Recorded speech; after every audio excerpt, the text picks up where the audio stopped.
Welcome and welcome to the Princess. I have go with the flow. Go with the flow. How you doing today, my I'm brother? good, Solomon. How you doing? All right. I'm all right. How are you? I just have little flu, nothing much. You ready? Yeah, I'm all right. I'm good. I'm You good. I'm you ready. ready? You I'm ready? ready. I'm ready. I'm ready. Mo fẹ́ jẹ́ àlọ́la. Mo fẹ́ jẹ́ mẹ́mẹ́ lọ́la. I'm ready. There's no force for like. You sure? Of course This now. your false persona, false bravado. You're trying to feel as if No, you're because not the kind of truth you're is, kind of honestly, I sat down and thought about the game. If Arsenal wins, they go on top. Does that mean Arsenal go on to win the league title? No. They'll just be bragging rights. Oh, Arsenal won at the Etihad. But that does not guarantee Arsenal are going to win. But it's a bragging right that will actually break a lot But of Man City fans a little not bit. really. It will, No, no, no, no. well, I not don't know for really. other Man City fans, but for me, I don't think it's something that maybe that few hours after that, man, I have too many things in my life that I'm doing to after the game is over, I moved on. Other things, life goes on.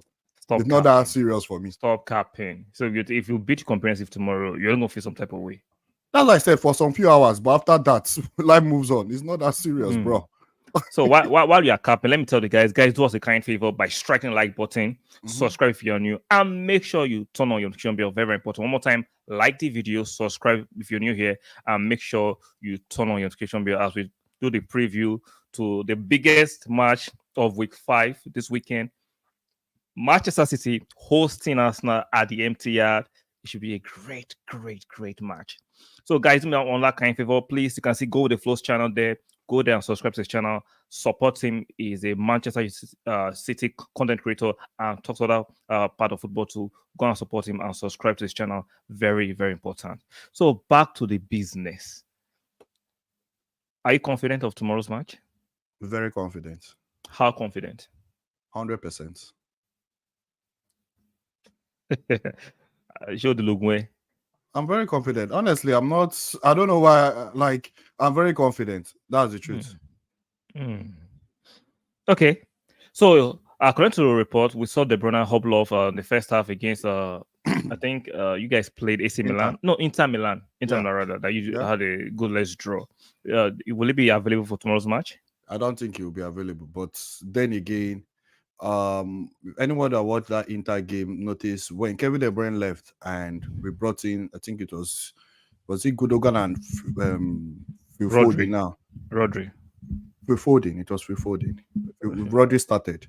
Oh, So Gudogan and Phil Foden now start actually playing like in that midfield role. To be honest, I feel it became much better because those guys are kind of very little. They can find those pockets. So it became much better. But hey, Kevin De Bruyne has always had a very good record against Arsenal. But I don't think his absence would be a major blow like that.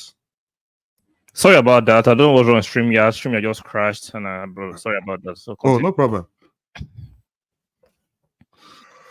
So, tomorrow, even though I know it's been 9 years since the last time we actually had a victory at the Etihad, I'm very we can go down, do a smash and grab. I would like us to go there. I'll play you guys.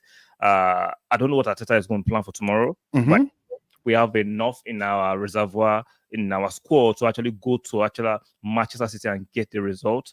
But it should be a tough match. As Of much course. as I'm very confident of actually getting a victory, but I know it to be a tough match. It's looking highly likely we'll concede possession to you, but we know defensively we are more solid than you. You guys like keep possession, and we know how great, how solid we are when it comes to set pieces, aka corner kicks and free kicks. So it should be an interesting contest tomorrow. The midfield, they defend the attack. Højlund versus Saliba and Gabriel should be a tasty affair. So I'm looking forward to it. To be a great match. Yeah, the thing is, I just finished reading Pep Guardiola's conference, like it just ended a few minutes ago, and they asked him one question: what does being pragmatic mean for him? Yeah. And he said from 0 minutes to 95 minutes, being pragmatic means putting the opponents in their box. That is being pragmatic for him. That's what it means. That whenever the ball is close to his box, he trembles, he's scared. But for him, being pragmatic means from 0 to 95 minutes, Yeah. trying to pin the opponent in their box. He now says something again that Mikel Arteta knows he's not going to play for a 0-0 draw. And he knows Mikel Arteta is not going to play for a 0-0 draw. That's what he said. So both managers are playing mind games. I don't know, but one thing I know is Pep Guardiola, Pep Guardiola will not. It's going to be a game of. I don't know. I can't recall the last time Pep actually sat back trying to play. There's nothing wrong with that style, but one thing I know for sure is, will likely pin Arsenal. But my own problem, they're just still. Wait. You say you pin Arsenal in their box, right? We'll pin you guys in your box. But my problem now is, in situations whereby we give that wrong pass or you guys beat that press, against Inter Milan. You saw what Inter did to us whenever they beat that press. Exactly. We get exposed. But my problem is just, how do the defenders now react? The likes of the Diaz, Josko Vardiol. But if it's about how Spurs was able to push you guys, we will do that. And our decision making. And Manchester City, we can be very wasteful for time sometimes. I know we'll create chance, but we're just taking those chances. So do you think you can pin us back for 90 minutes like Pep Guardiola is proposing? No. Of course, the game will have moments now. There'll be moments where Arsenal will be pinning us back. But for majority of the game, I think we'll have the lion's share in terms of pinning you guys back. We'll have the lion's share. So shout out to Mr. Efosa. Go with the flow. Good evening, sir. You don't come again. No, I speak true now. I speak true. I speak facts. It's true. No, no. Arsenal a good team. Oh. There's nothing to. Arsenal a very good team, but how good? I'll say Arsenal. Like, how do you mean how good? How do you want me to rate it? Like? You can be patronizing by saying Arsenal a good team, but tell us how good. Arsenal good now. Arsenal a very good team, but then again, they bought. The bot is the only bot for Arsenal is when they come up against the 1% teams, the Man City, the Madrid, the Bayern. I think that's where they have little issues. But whenever they come up against these other guys, those ones they smash them. But when they come up against those 1% teams, when you know it's quality for quality, this one is not about you are good at set piece. My team is. Huh? So you think you can't concede set piece? You can't score set piece against Man City? Is that what you're proposing? You can, but we're a team that don't concede a lot. Like, we are very good defensively. Like, we are good at. Are you better than Arsenal defensively? No, no, we're not. Now, of course, we're not. Like, you guys have the two best partnership right now. I remember I asked last year, you had the audacity, temerity, to be telling me Saliba and Gabriel were not better than Van Dijk and the rest of the scrubs. No. I never said that. For me, I told you last time. You had the audacity to be pushing back. No, I said Van Dijk was the best defender for me in the Premier League, and it can be in each other format. Is that how you want to go? If you want to go Saliba first. So right now, Van Dijk is the best defender in your eyes. Van Dijk has not had the bad. What's wrong? So answer a straight question. Yes, right now. Yes. You're deluded. No problem. You're deluded. No problem. You have come to your agenda. But I don't think it's not an agenda. Well, you are saying some bullshit right now. Like, unanimously, everybody in the world can tell you Saliba and Gabriel are miles ahead of anybody. Okay, miles ahead is so much. Are just better than anybody right now. So don't come with the bullshit of Van Dijk. Van Dijk used to be in that class, but right now, I'm sorry, there's new sheriff in town. So what has Van Dijk done that he's not more in that class? Because I'm saying somebody was very good. So you can be getting 80 and somebody comes to 85. It doesn't mean you are poor. You are still doing 80, but someone just doing better than 85. Really watch Van Dijk was good. I still watch him just that there's new sheriff in town. So can you understand that? Is that too much for you to grab? Wait, I know it's hard for you to take it. Just like right now. No, it's not hard for me. It's hard for you to take it. The best right winger in the Premier League is Mohamed Salah. It's not Bukayo Saka.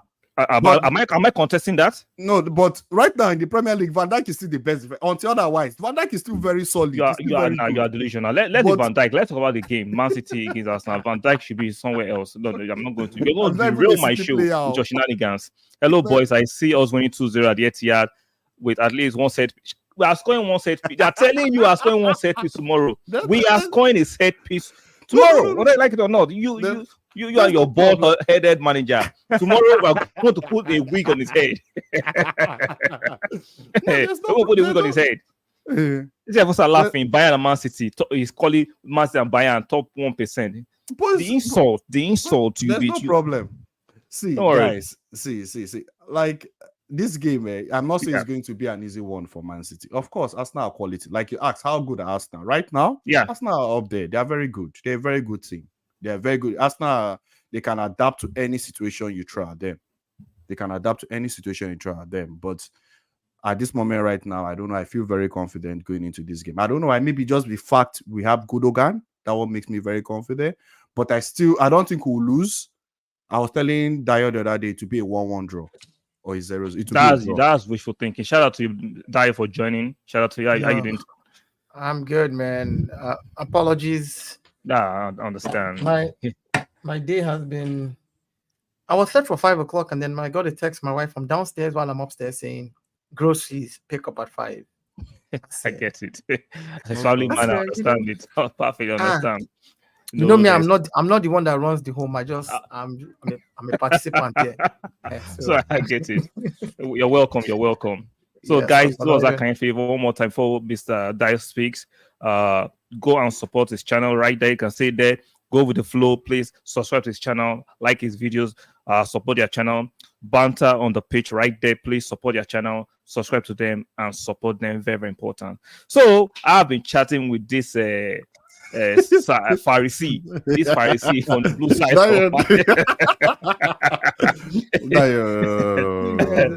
This Pharisee from the blue side of Manchester, telling me that they have plans for us to camp us. No. I was just telling him what Pep Guardiola, because I just finished reading Pep Guardiola's interview like 10 minutes ago, and he said they asked him a question: what does being pragmatic means for him? And he said being pragmatic means putting from 0 minute to 50 minutes, trying to pin the opponent in their box. That whenever the ball is close to his box, he's scared. And he said something again that Mikel Arteta knows he's not going to play for a draw, and he knows Mikel Arteta is not coming to play for a draw. That's what he said.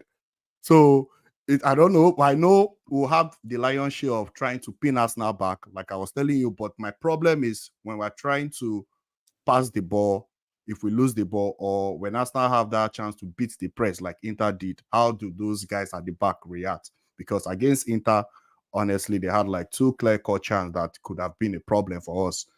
But yeah. It's not going to be an easy game, man. It's not going to be an easy game. And I no game is easy. That's the first thing. There's sure. I'm telling you, like, I think we win 1-0, and I'll give you my reason. And I'm not even going to give you any Mikel Arteta's tactic or strategy or whatever. I'm just going to go from the perspective of if I were, like, when I did sports as a active sports person, City has always beaten at the Etihad for the longest time. 2 seasons ago, we were high flying. Arsenal was doing very well. We went to the Etihad and they beat us 4-1. Yeah. Last season, we played them 3 times and we found a way to not lose to them 3 times last season. The confidence of athletes is in the fact that they didn't lose to the person that used to beat them normally. Sure. And now there's an additional year with more experience, the same set of players, same group of people, just a couple of new sprinkle people like Timber probably at the back, but everybody, Calafiori on the bench, who probably might come, but every other person is the same person, same players who have played against the City team at one time or the other last season in one of those 3 games. Arsenal will be coming with the mentality that we know how to defend against them. We showed them this last year at the Etihad. We know how to do that. What we don't know how to do there is score, and that's what they should train for. And the good thing about this Arsenal team, like I tell people, is I'm happy about this team because we score from different ways. People are always talking about open play goals. With certain teams, open play goals might not be possible. If you have to go and win the penalty up in the opponent's box, win the penalty. If it's a set piece, win a set piece. Do whatever you need to do to put yourself in the best position to score against your opponent, but lean on your strength. I think that because we already know how to defend against City, sure, because we did it last season, if we replicate that type of defense again and we take it up a notch higher, where City is not able to break us down, the chances we missed last season where Leandro Trossard did not, square that ball to Martinelli, those type of chances, I don't think this season we panic and miss those type of chances. There's a bit more experience, at least one added year of experience. So I think we're coming to the Etihad with a different mentality this time around. Last season, we came with the mentality not to lose. This season, the mentality is to win. there's two different ends to that spectrum. We came not to lose last season and we achieved it. And there's nothing better than the team that achieves the goals that it sets to itself on a daily. When you achieve this goal, you go for the next one. So I think our goal this season is to actually beat you guys. And I think we'll do it. I think it's going to be 1-0. It's going to be a smash and grab. It's going to be a tough game throughout. But just like we saw against we saw against the Martinelli deflection last season, that's what's going. Something like that is going to happen again. So what do you have to rebuttal that go with the flow? You saw you are the Man City rep on this this panel. Of course, it's Arsenal knows how to defend very well. They know how to defend. But one thing I want to say is, last season at that point of the season where Arsenal came to the Etihad, I think there was that sort of pressure on both teams. In terms of there was pressure on both teams. So this season, right now, at this point of the season, I don't think there's that pressure on Man City. I feel the players will be more relaxed in a way, because last season, I don't know what game was that, but I know it was towards the end of the season. Anyone that lost that game, they would likely maybe go on to win the title per se. But at this point of the season right now, I feel the Man City players, were more relaxed. And also, Arsenal are very good at set piece. But then again, anything Arsenal can do, Man City can do. That's the truth. If you guys that was objectively a lie. Wait. No, we score set piece goals, but not like not Arsenal. At the rate at which we do it. Yes, but I'm trying to say we can score from different ways as well. What he means? No. What he means? I think let me see if I understand what you mean. So let's say it's like two people. Somebody has 10 Mercedes-Benz, but this guy has 2 Mercedes-Benz. They both have Mercedes-Benz. What he's saying is they can score set pieces too, which is very true. Okay, let me put a caveat to that. If I have AMG and you have the one Mercedes-Benz of the regular AMC, regular Mercedes, we don't have the same Mercedes-Benz. We're not in the same class. but they're manufactured. So they're both set pieces. They're both manufactured by Mercedes. Let me give you an example. So I think that's.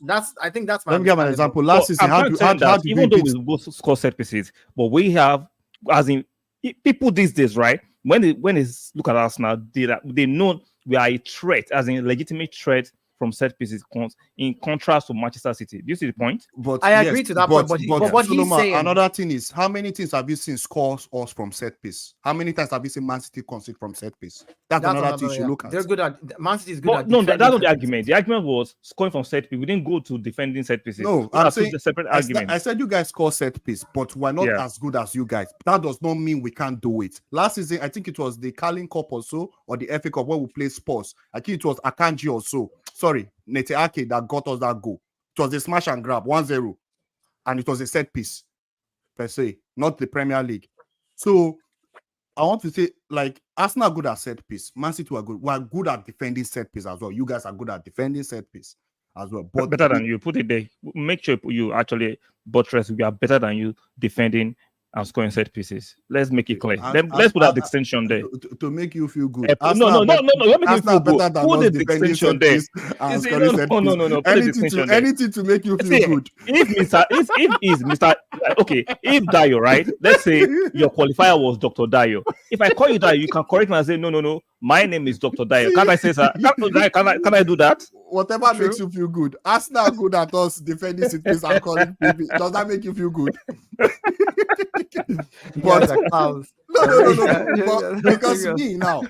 Because like I said, for this game, it's possible Arsenal can do a smash and grab. It's possible Arsenal can do a smash and grab. We will. It's very possible Arsenal can do a smash and grab. But I know, like I was telling Solomon, we will have majority of the ball, but it's what we use the ball to do that will matter. Because you can have the ball and you don't do anything with the ball. Sure. And it doesn't make sense. But we know most of the time when Man City have the ball, we tend to do something with the ball. We tend to create chance. If Arsenal allow us to go into those kind of positions, you guys allow Tottenham. If you give us 4 or 5 opportunities, I believe we'll convert one, because we have very good players that can find spaces and they are very good at taking their chance. Just like if you concede too many set pieces tomorrow, we'll score at least 1 or 2 from those set pieces. Can I just address? There's something that you said, which it holds water, but if you think about it, you said there's no pressure for Manchester City. I think, as fans, we overrate the confidence and mentality level of our team sometimes. There is pressure. There is pressure for Man City, and I'll tell you why. At this point of the season, Dayo. And I'll tell you why. Let me tell you why. I think there's a bragging right. Let me tell you why I think that there's pressure for both teams. Okay. And I think there's pressure for Man City as well. 2 seasons ago, you won by 5 points. Yeah. You worked hard, overtook us. We had an 8-point lead. You came and you won us by 5 points. Last season, you won by 2 points. 2 points. Yeah. Man City knows that 2 points is dangerous. Okay. Now they now know that it's a danger to be 1 point, 2 points behind or 3 points because we can go on and hold it till the end of the season. Mm-hmm. Also, Man City knows that we took away 4 points out of 6 points from them last season. Yeah. And we as a team should be telling ourselves, I believe that's what the boys are saying to themselves and Arteta, that if you took 4 points away last season, this season you have to take away 6 points. You can't go there and do anything less. You can't be less than what you did last season against City. So City themselves are like, we're not losing 4 points. So the pressure is there to not lose those 4 points again this season. I mean, to give away 4 points this season. So the pressure that I'm talking about is not pressure of either being the champion at the end of the season, but the pressure of the game itself, in the fact that it could literally be this, because if you think about it, like last season, the Aston Villa games, home and away, decided Arsenal's fate. Sure. Aston Villa game, the 2 games we lost to Aston Villa, decided our fate. This season, it could be goals difference that decides the fate of the winner. The rate at which these teams are playing. So every team here now knows that here on out, you can't risk it. Arsenal players are saying we got 4 points last season, we got to get 6 points this season. So the pressure to get 6 points is there. City, like, we lost out on giving 4 points out last season. We cannot do that this season. The pressure to not lose out in that game is also there. And the pressure to make sure that you're at least many points ahead of Arsenal, because you know that 2 points last season was very, very close. So I think both teams have pressure. I think we should not underestimate the amount of pressure that it puts on them. Rodri made a statement end of last season about Arsenal not having the mentality. Yeah. In that video.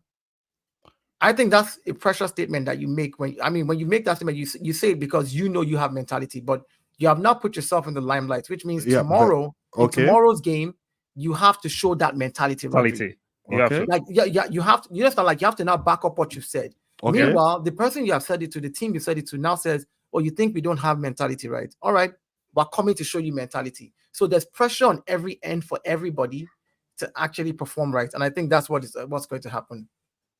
So let me ask you, Dayo, where do you think this game's going to be won and lost for both teams? Because defensively, Arsenal objectively are stronger, and offensively, on empirical evidence, City are strong. So where do you think who will make the headway regarding tomorrow's game?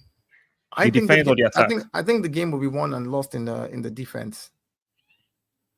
If we fumble in our defense, and the thing about it is, last season we had, and I keep referring back to last season. People say, well, we are not the same team, but we're stronger now, and I'll explain why. Last season we had the likes of Kiwior and we had the likes of Zinchenko in left back, and we were still able somehow to play Man City and hold Haaland to a 0 XGA, like 0.00. We strengthened where we were strongest, which is our defense from last season. We strengthened in our defense, which means that this season we should be able to do what we did last season and slightly better. If we're able to hold Manchester City to a solid defensive structure, and we've seen them, they have frailties in their defense. They are good defensively, but they have frailties. Yeah. We've seen the likes of Ipswich score against them. We've seen the likes of Brentford, teams that shouldn't be scoring. They've conceded in every match this season. And they've conceded from errors. We've made errors and not conceded from it. So let's not say that after we've made errors, our defenders have made errors, but we haven't conceded from those errors. They've made errors and they've conceded from it, which means that that's something they need to work on. So I think the game will be won and lost in the defense, because we're going to play a very defensive midfield as well. We don't have a creative person right now. No Odegaard. They have options to bring in other creative people that they can bring in the Foden, they can bring in the Bernardo Silva. They have people that can come in. They have a Gundogan. They can bring in people who can play in that creative field and create for them. We don't have that right now, so we're probably going to field a more defensive midfield with a solid defense, and hope that once we get a counter, we get a breakaway, our attack can do something. So I think in defense, and if if they make those mistakes, individual mistakes, like remember the Liverpool game when Alisson and Van Dijk made the mistake and Martinelli had the chance, empty net. Yeah. If they make individual mistakes like that, then they'll be punished. That's true. That's true. That's a good one. But for me, I'm even thinking, how do Pep Guardiola even line up for this game? Because he can decide to go with a back of, let's say, Akanji, John Stones, Diaz, Josko Vardio, whereby John Stones comes into the midfield and assists Rodri.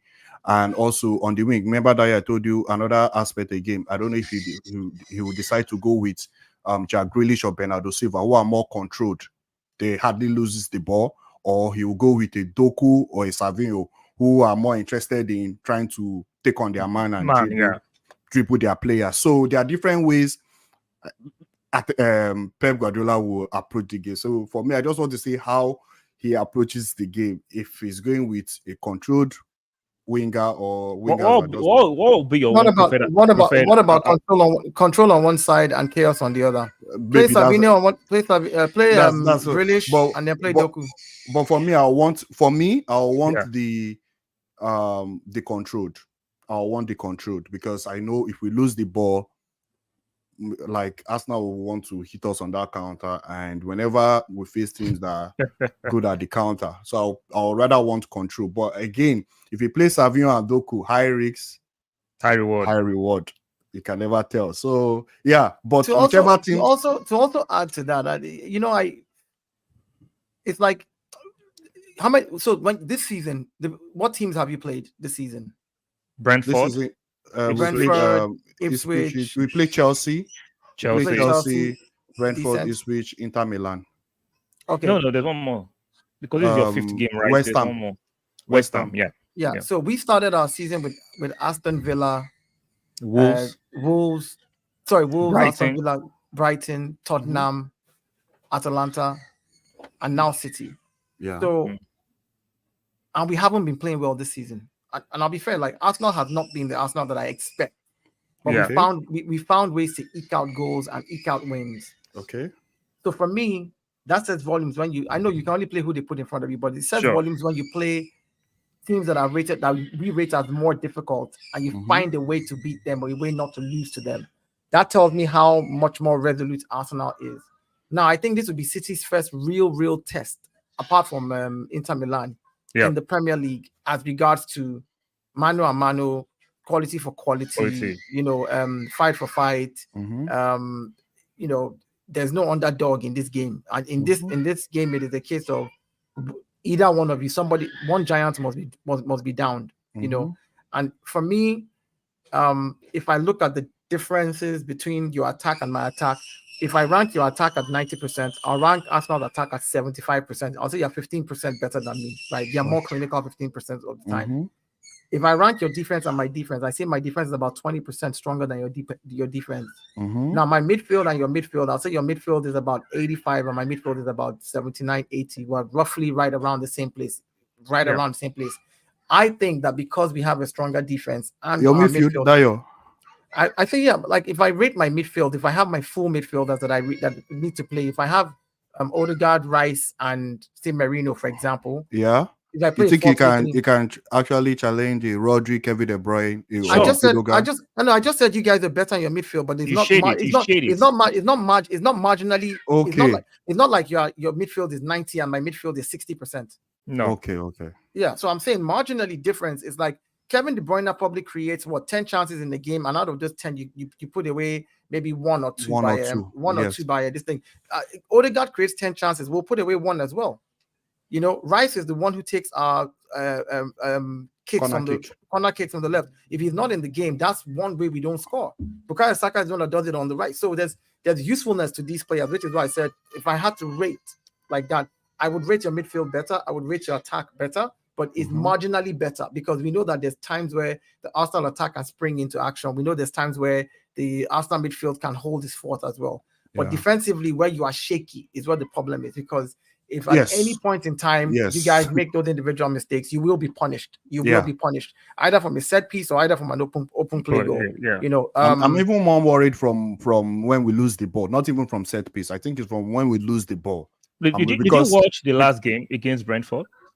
The last game against it was just in the first 10 minutes. Now First you know when 25 that no, game. no. I Wait. watched the first 25 minutes. Even Okay. your manager admitted that Yes, you guys suffered. Yes, we suffered first 25, but after that, and you know they were still trying to, and you know that was a risk Pep Guardiola took in terms of it's a team that should go out there and win the game, but that wasn't a team that if Man City used that back line for the season. So you see, remember when I talked about mentality earlier? I wish Jay was here when I talked about mentality earlier, and I said last season when Rodri said Arsenal didn't have the mentality. This season now, Rodri has to back up that statement that he says, and Arsenal needs to come and show that they have the mentality. I don't agree with the City's mentality star powers are way ahead of us. I don't agree. That's hyperbolic. It's exaggerated. Okay, so I think you can phrase it that way because they've won in more recent times than we've won. So you can say based on the winning, their star power, which is not like, oh, they are famous for winning, which is true because when you win, people know who you are, and their mentality like, oh, we've been winning, we're used to winning, we know how to win. Is definitely way ahead since we haven't won. I can understand that as a phrase, but like I said, now the way you put that context to it, I can agree with that one. Yeah, that's how I read it. I read it that way because, of course, you have to kind of put context around. No, I know Jay. I've spoken to Jay before, so I know his perspective. So based on what I know of Jay, maybe things have changed. He doesn't rate some Arsenal players. We have disagreement on certain players. Oh yeah, I mean, people don't rate. I understand that. There are players in Man City I don't rate. People don't rate. I'm not saying. See, let me put like this, right? I know there's some City when people just say mentality, that word mentality is very subjective. No, but if we're using it in the context of football, then we know that we're talking about playing games and winning trophies. So that's where the minute we're talking about a competitive sport and use the word mentality, we have to confine it into that box immediately. But it's easy for Rodri to use the way he used it because you won the league based on he qualified what he said. That's why I didn't finish Rodri's statement. Rodri said, I think Arsenal did not have the mentality because when they came to the Etihad, they came to not lose. They should have come. Lose. Yeah, these are his words. They did I know why he said that. He said they should have come to win. We thought they were coming to win. Like they were expecting. So even they were not sure how we're going to come through. So I understand where he came from when he made that statement. I don't appreciate that. But I'm saying he can look at it from that perspective. But I can say we don't have. If we had won the game against West Ham and Aston Villa, that mentality statement becomes irrelevant. Yeah, no. So the mentality statement that I'm saying is again. Put it in context. What Rodri referred to, he talked about the game at the Etihad. I get it. So now to win. No. So now that's why I said he needs to back up that mentality statement now that we're coming back to the Etihad. And we now need to show him that we're coming to the Etihad this time around, regardless of what he thinks our mentality is, that we'll get 3 points. So you understand what I'm saying? That this is about that's not about this is about the Etihad. And I'm just inferring from the statement Jay made about the always using that mentality as a role to always beat Arsenal in a disingenuous way. See, but I want to say something. Like Rodri made that statement. Now, the way I see it, he's talking from a point whereby he has been with a manager whereby anytime they go into an away team, it's not about let's try to, like you see the way Arsenal approach the game at the Etihad. They always go with that mindset of we're coming here to get 3 points. We're coming here to play our game, to win. That kind of thing. So you're telling me, we're telling Man City don't adjust when they're under the cosh? Because I can give you games. See, there are moments where I can give you games where Solomon, there are moments. Can I finish, please? Please let me finish. I can give you games where the so-called Man City don't change their tactics, change their way to actually get over the line in certain games. Do you want proof? Solomon, in games, there'll be moments where you defend and the manager will make changes. You just told me a while ago that you don't change. I'm just trying to say I don't think Man City go into any game saying we're coming here to get a draw, irrespective of at any point in the season or whatever competition they are playing. I don't think they go whenever there's pressure. I don't think Man City go into any game of. I don't think Arteta went to the Etihad saying we are coming to go and get a draw. But when you are not playing the game and things are not going your way, you cannot adjust during the game. Just like Pep can be playing a certain game, they went there to win, and they're like, today might not be our day. Let's not lose. Does that happen? It happens. So what are you talking about then? It happens, but I'm just trying to let you know, in moment game changes. I don't think I've ever seen Pep in a game where, like I'm saying, he always goes into a game playing his way, playing his way. Like, see, you see, this is where you want to be corny as a fox. What do you mean play his way? Make it elementary. Make you understand. Like okay, now Arsenal went to Tottenham Stadium. You saw the way they approached the game. I don't think we'll go to Tottenham Stadium and approach the game that way. We'll play our game. It will be high. But that's the difference. But there's nothing wrong with that. That's but that's like because do I say it's a lie? I've seen you guys against Bournemouth last season. You were playing your way. You are not the coach for the last 20 minutes. What did you do? You adjusted a defensive tactic to actually win that game. No, that's why I said there'll be moments where you know you like in this game now. There'll be moments where Arsenal will pin us. And there'll be moments where we'll pin Arsenal. But the way you put it, as if no matter the pin, you are going to stick to your way. That's what you're trying to infer. From minutes 1 in the 30 for the Tottenham game, you saw the way you guys approached the game. How did you approach the game? You guys wanted them to have the ball. Okay. You guys wanted. I don't think Man City going to any game. I'm saying you guys have the ball. That's what I'm trying to say. I don't think I've ever seen a situation whereby knowing Pep, opponents have the ball. Okay. What happened the first 25 minutes against Brentford last week? Does that mean they were having the ball? Well, but by your statement, you say you're going to dominate. Then why did you allow them to dominate for first 25 minutes? By your statement. So they dominated first 25 minutes. Therefore, means we can agree the rest of the 80 minutes we the other minutes we dominated the game. Well, you made a bold statement saying you don't go into games relinquishing territory or real estate to your opponent. So meaning from the beginning of the game, go to that game saying but Solomon, should have the ball. But Solomon, that's the thing you have to understand. We didn't go to that game saying I understand, but he is being corny. He says Man City doesn't change their style; they go in the set way. And if actually, it's I would say City and Tottenham are those two teams that don't change their style. The difference is the teams that they are playing against usually try to stifle that style, and while they are trying to get themselves together, once they get themselves together, they stick to that style. They stick to the high line by Tottenham is something that Tottenham will play. If you rush, and what has that got to Tottenham? What has that got to Tottenham? I agree. I don't want to move the goalpost about what result it gets you. I just want to talk about the fact that if a team goes to play a certain way, no matter what you do to them, once they get themselves together, they're going to play that from. They're going to play exactly because the other team is also going to try and stifle you. The other team is not standing there and saying, "Okay, you play your style." You see what I'm saying? So you may not see that style for spells of 10 minutes, 5 minutes, 8 minutes, because the other team is getting a chance to do what they also want to do. But the minute they get the ball, you see that they'll play the way they want to play. And that's a good thing. That's a good thing to know when you already know how a team wants to set up. Because as a manager, you can say to yourself, you tell your players whenever is that a good thing all the time? Because that same thing can punish you. That's why I said it's a good thing for the opposing team, is what I'm saying. It's a good thing for me as a manager to say, you see how they play. Whenever they get the ball, they are going to play this way. And they're going to play that way. You know who they want to get the ball up to. You know who the trigger for the press is. You know who the first person to run is. You know that if Grealish moves down the left flank, this person is going to cut back into the middle. The minute you know how they play, it is easier to stop them. And so I like the fact that we can predict certain teams. Tottenham, for example, we did a preview here, and I called how we were going to win. I called exactly how we're going to beat Tottenham. Yeah, you called it last time. Yeah, you did. I said exactly 100%. Verbatim for verbatim, I said what will happen is they will get the ball, we will give them the ball, they will have. Remember, I told you, Ahmed, I said they will have the chance, they'll do everything they want to do. I said all it takes is we go up the pitch, we either score by a counter, and if we don't, win a set piece. And I said from one set piece, we will score a goal, and we're going to win. Everybody said nah, and I said because if you study Tottenham's game, when they don't have the ball, they keep their shape. Once they get the ball, they want to play high line. The minute they get the ball, Romero starts running forward and Van der Ven. Just watch that team. The minute they get the ball, they all put, and I'm like, if I'm a manager, I'm like, okay, I see how you like to play once you have the ball. You'll be able to nullify them. So yeah. But my argument is that I understand that. I just think that even prime Barcelona, right? They can't have the ball all the time. I'm going to change to my other camera. This computer is about to die. I don't know what's something is shaking on this computer. I'll log in on the other system now. Give me a second. Okay, no problem.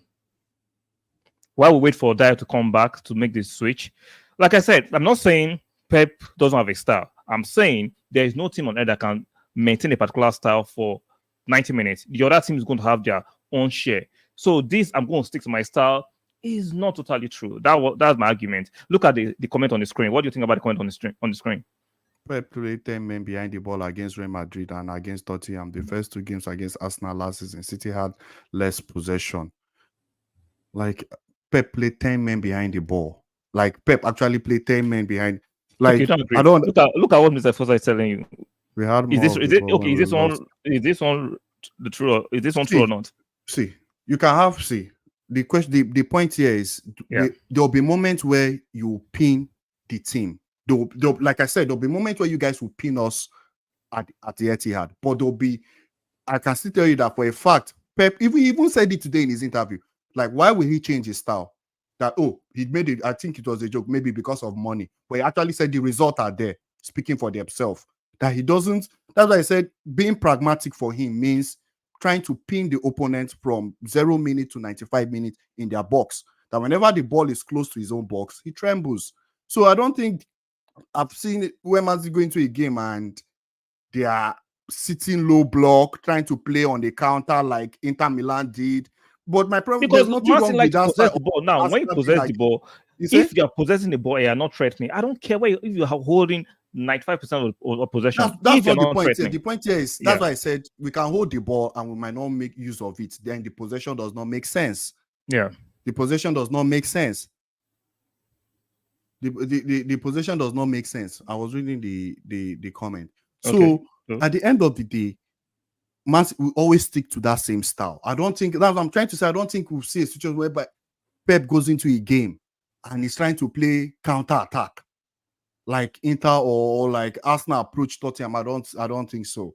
Even you know the crazy thing, like sometimes when even teams like Spurs, when I see teams like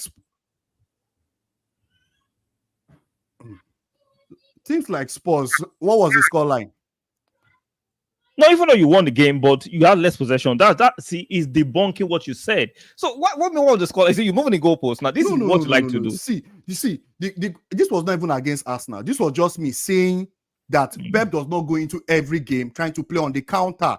I don't think there's a game where Pep has gone in and trying to play like Inter Milan or trying to play like the way you guys approach Tottenham game.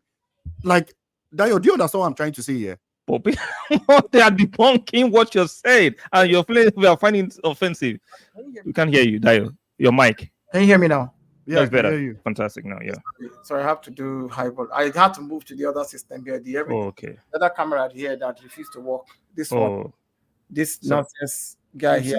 Play on the counter. Of course, now the opponent will lose the ball now and they will hit you on the counter now. That happens, and that was what happened. I'm sure was it the season when we won? Kevin De Bruyne scored that goal. So the opponent will, but I'm saying before that moment, you will see City either moving the ball, trying to drag the opponent out, playing their possession game.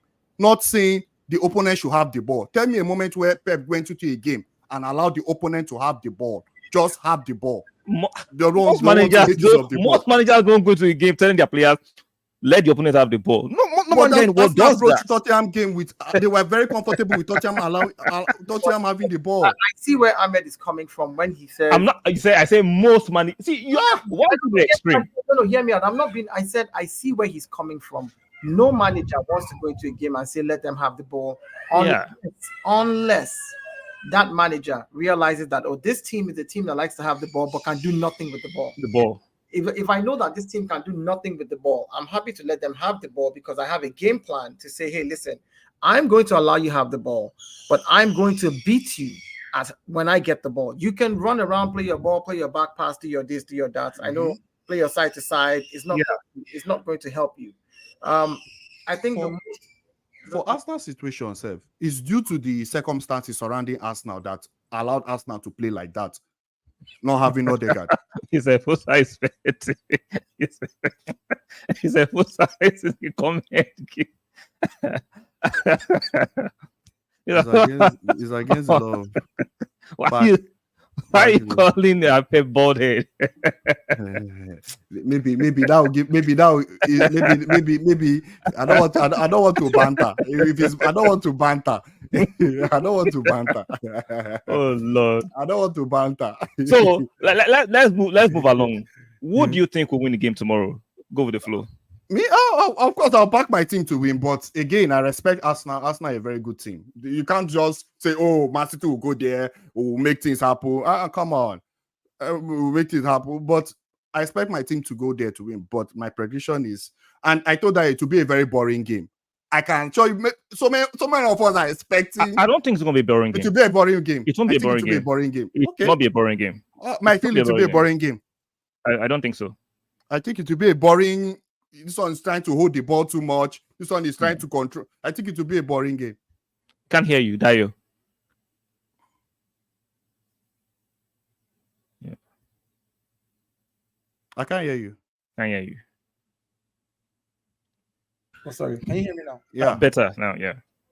Can you guys hear me from here? Yes. Yeah, I can hear you. My kids are making so much noise. It's just unbelievable. We'll work with you like that. Auto mute, please. I told them that people are going to sack me from the panel. We'll work with you like that. We understand you're a family man. They don't use Look at Efosa is going comprehensively 3-0. It's not playing. You know what I'm not worried about Efosa. All the prediction he was giving last season. Far. Okay. You're not worried. Wait. Let's say you're not worried. You are not worried about Mr. Efosa. I'm not worried about Dayo. His prediction last week came to pass. That's sports now. No. Remember, I told you as well, because you told me go with the flow. Remember, Ahmed, you told me, you said, even if you draw this game, it's not the way. And I explained to you how we're going to win and why we needed to win. Yes. Because if you guys have drawn that game and you come here and you draw this game, it will be a bad one. And I said to myself that, look, if Mikel Arteta, if anything that I have studied about Mikel Arteta and this Arsenal team, all the data that I have looked at, if anything is true, there's one thing that I can tell you that he will do. But to be fair, for Man City, there should be. Let me tell you why I said so. He'll play to his strengths. When Mikel Arteta, by default, Mikel Arteta defaults to senior players. It's not that he doesn't trust youngsters. That's his default that he goes to. Go and look at his history. When Saliba got injured, we had people that could have come in from the academy. We had some good defenders that they could have thrown in from the academy. He defaulted to Rob Holding. You know why? He's a senior player. And that tells me that Mikel Arteta has a mentality when it comes to how he does things. And he's the kind of person who, when he crosses a hurdle and he's mastered it, he's going to set another goal. You see City, his next goal at City is to win there. Yeah. He literally wants to come to City and get 3 points. And I think Pep knows this. Pep knows, of course. Pep knows now. Pep knows it. Yeah. And the big fear now is, does he have what it takes? With these injuries that we have, I think it changes things a little bit for us. I wish we all had our full squad, including City. And I tell you that if we had our full squad, including City, and we're able to make our 5 changes the way we needed to make it, we beat you guys comprehensively 1-0. Because we'll park the bus. Look, this is Mikel, Simeone, Mourinho.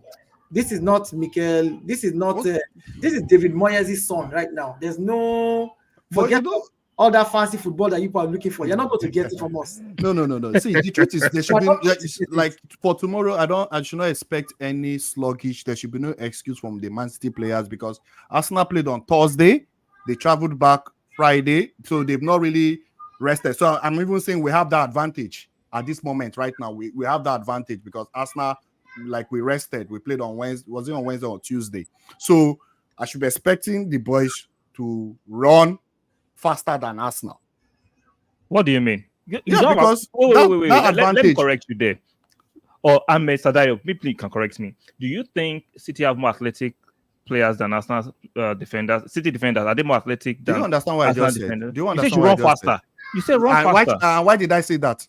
Because of 1 day rest or few hours rest, they should run faster before few hours rest. Have you ever done sports? Have you ever done anything athletic in your life before? I'm not being derogatory. I just want to ask. Okay, so let me just. So, because of 12 hours, you know when Dayo translates, you always tend to understand him. So Dayo, please help me. No. That is not going to translate. Ahmed, you are wrong on this one. Let me tell you. No, 12 hours. And I'll tell you why. I'll tell you why I think that. So I know what you mean by you expect them to be more well rested. You can say well rested, but you have to realize that your team is older than our team. Mm-hmm. Okay. Young people tend to recuperate faster than older people. It's natural genes. If you are young, let's say you used to party till 12 midnight when you're 19, you wake up at 6 in the morning and go to your first job, go to school. Who are the old guys in the team? De Bruyne? You have Gundogan. You have a couple of older players. But you know the funny people always say Man City have old guys in their team. But I can tell you, but they are young guys. Rodri is still very young. I'm not saying they're not young. Hear what I'm saying, but these are key players for you as well. Very true. These are key players. So it's not just about. It's like saying De Bruyne is a key player for you, Gundogan right now is also a key player for you. Key player. So we're talking about key players. So I'm saying our key players are younger than some of your key players. Of course, you have younger key players too. You have the likes of Foden, you have the likes of Rodri, you have Haaland.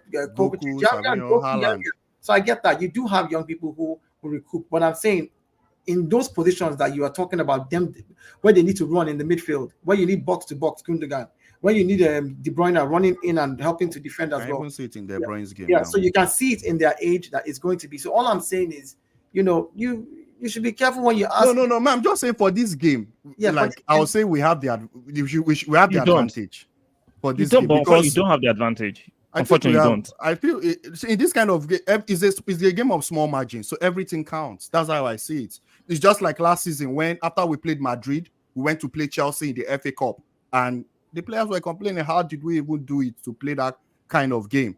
How did we do it to play that? The players, even Bernardo Silva was like, they don't understand how they allowed us to play because we played Madrid and the next game was Chelsea. So, but for these games about small margins, and I just feel, I don't know if that would be a factor. The fact I don't think it will be a factor. These are professional footballers. Yeah, of course, it might not be, but like I said, I don't think if it's a fact, if the claim is a factor, it's an excuse. I don't believe. That's why I said there should be no excuse for my own players. So because there's no excuse for Arsenal. Arsenal played on Thursday. I don't expect any excuses from Mikel Arteta and the boys.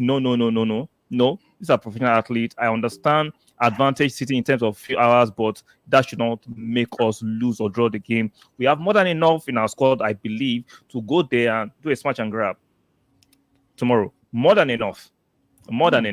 Trust me. Okay. I think, like I said, I think even without the tactics, because I don't know how the manager will set up. Neither do I know how Pep is planning to set up. We can speculate what we want based on what we've seen in the past. And they can decide both to go and park the bus, both of them. You never know. Or they could, but my thing is this.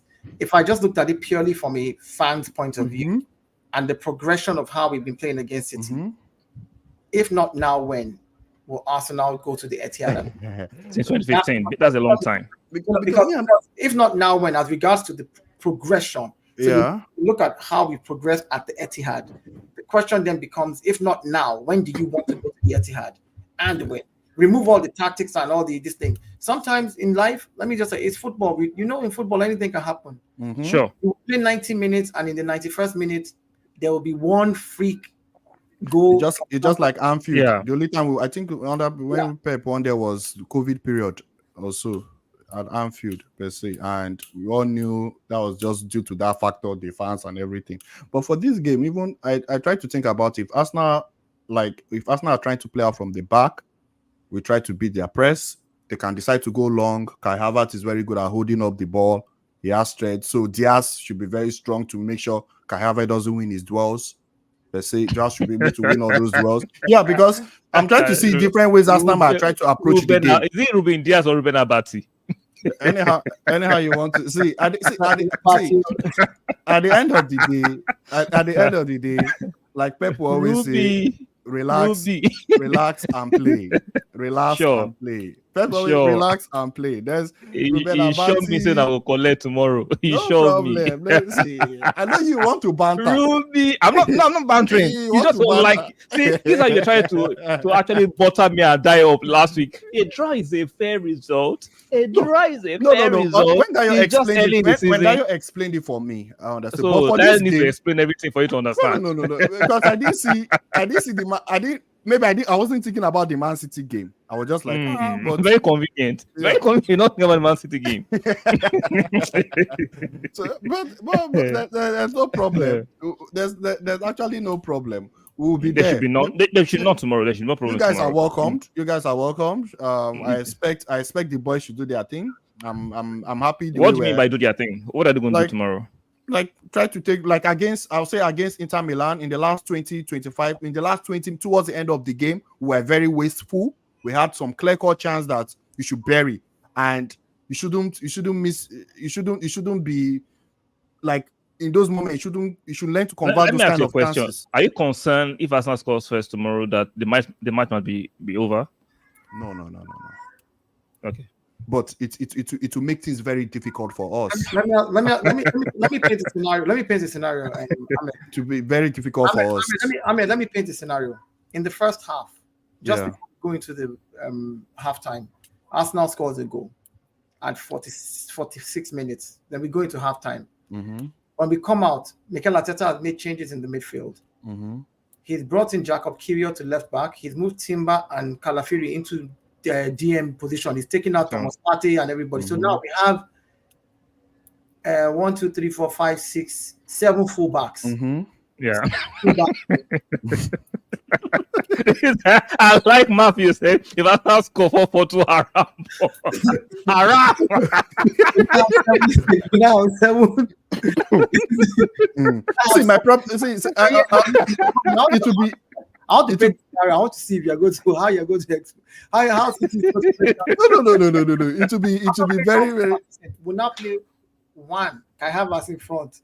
Then in front of those 7 fullbacks, do you know who will be just like Chelsea and Barca that year that Torres scored that goal. So let me call the defenders for the game. We'll play Ben White, we'll play Saliba, we'll play Gabriel, and then we'll play Jacob Kiwior. Then in front of him, we'll play Timber and Calafiori. Yeah. Then in front of those two, we'll play Thomas Partey and Jorginho, and then leave Havertz in front.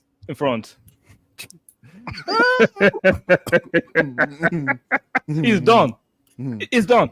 Okay, there's no problem. We will be there. Come on, there's problem. There's problem. If we score first, and we do exactly what if you score first, if you score first, it will be very difficult for us. Very, very, very difficult for us. I know that. Look, let me tell you something that I've come to learn now. Before I used to be like, "Oh, Arsenal, play well and just win. Play well. Good game." I've reached the stage now, because I know they can play well. I know this team can play well. I've reached the stage. Sorry, Rice and Partey. I say Jorginho. Rice and Partey. Yeah, Rice and Partey will be our two. But then again, if you score first now, that will now put you on pressure, and we have fast guys I'm not saying you don't have fast guys. I'm saying, but look at who you're coming with. You have to that penalty might happen. You can never tell. No. You have to bypass Rice and Partey. When you bypass them, you now meet Calafiori and Timber. And Timber. Before you now come and meet the likes of Gabriel. And then remember again, there's still David Raya, the ultimate. Where are they? The diver to the left. He's the best goalkeeper right now, right? Solomon. Remember I told you last year when you came on my show, were telling me Raya was not that guy. I told you a year ago. You Sadducee and Pharisee. I told you about Raya and you doubted him. I think Raya is funny enough. Funny enough, guys. Do you know what I'm more worried about? Raya. As crazy as no, you have to admit on this stream. Do you not agree to what I said about Raya a year ago?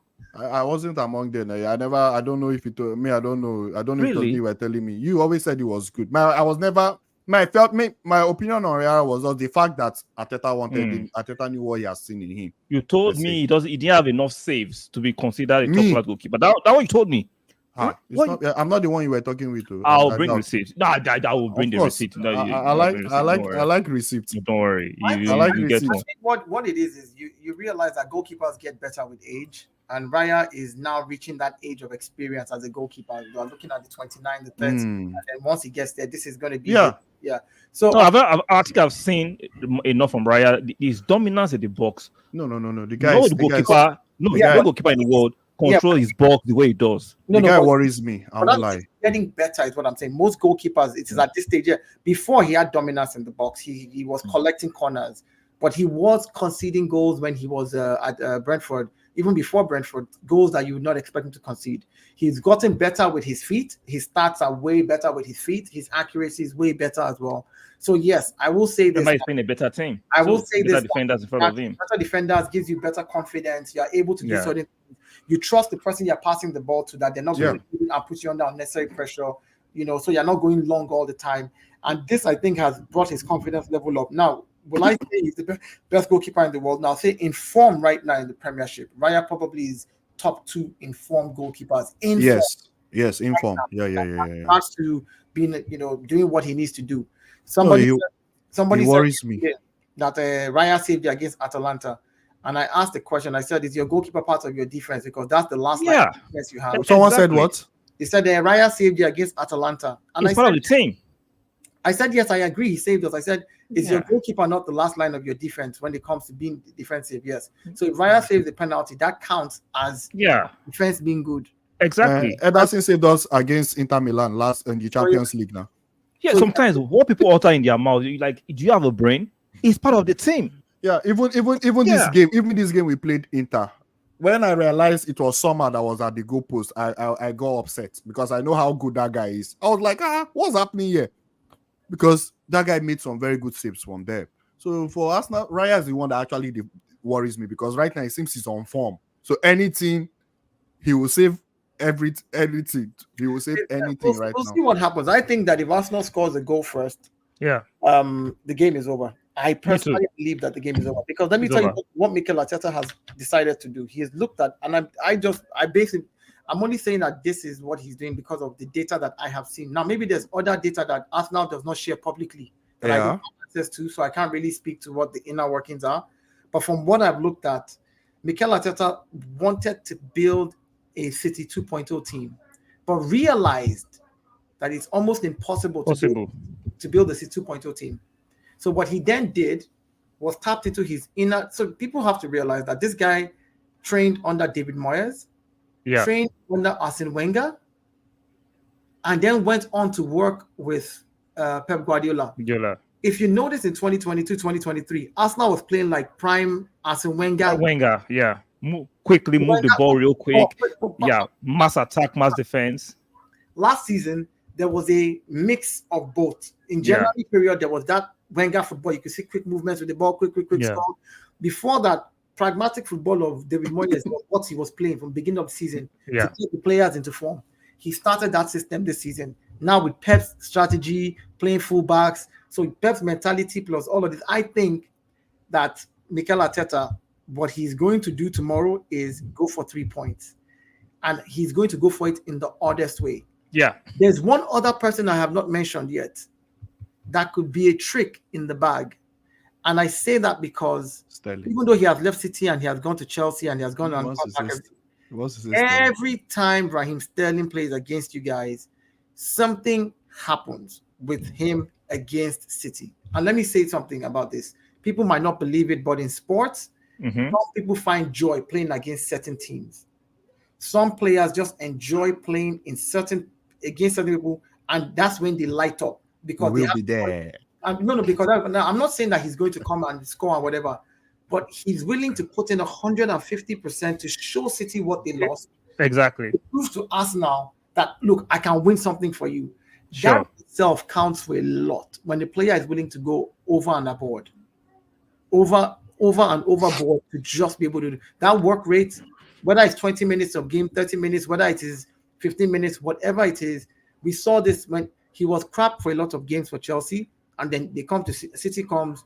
The fans are up. And he fans are up immediately. So some people enjoy that. So I'm like, I agree with you, Dayo. Honestly, I agree with you. Sterling can. It depends on if Mikel Arteta starts Martinelli. I agree with you. I actually agree with you. Sterling can cause problems, and if Rico Lewis, because Rico Lewis has been the one playing that right back, whereby he comes into the midfield and also assists in the play. So I'd like to see if it's a Rico Lewis or a Walker in that. I doubt it to be Walker. I don't know. Pep can be very funny, but Sterling against Chelsea last season, he was doing something. Like I see a set piece go tomorrow. I see a set piece go.